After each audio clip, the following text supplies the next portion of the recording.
Hello friends, welcome to my YouTube channel.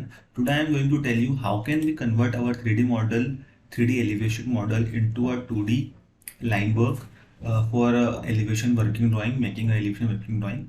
This is a simple step by which we can convert our 3D model into a 2D line work.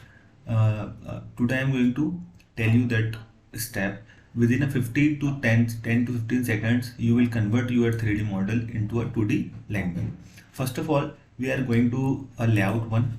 Layout one. Sometimes we have that type of box, and sometimes we don't have that box. So I'm going to delete this, and I will again create this for you. How can we make this? I'm going to delete.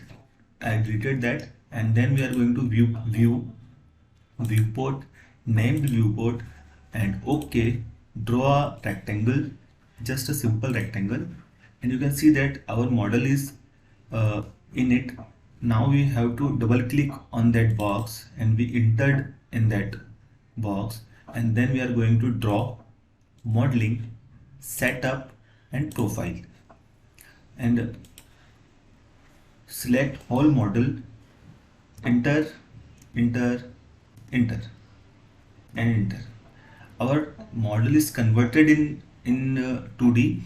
We can see that we can't see that right now, so we have to layer off some layer off to see that. First of all, layer of this, layer of this, layer of this. You can see that our 2D line work is there. Just select and move. Just select and move, and again layer on all the layers on. You can see that our 3D model is safe.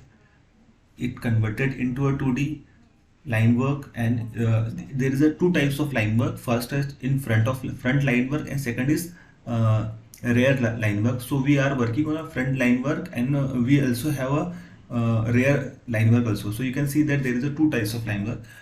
We will work on this. Then we'll again click on model, and then you can see that this is our 2D line work, 3D model, and rear line work. You can see that how I convert this. I convert this in a 10 to 15 seconds maximum, and you can see that how I convert this. If you like this, then please like, share, subscribe my YouTube channel. If you want to design your house by me, then you can contact me. My contact number is in description. Thank you so much.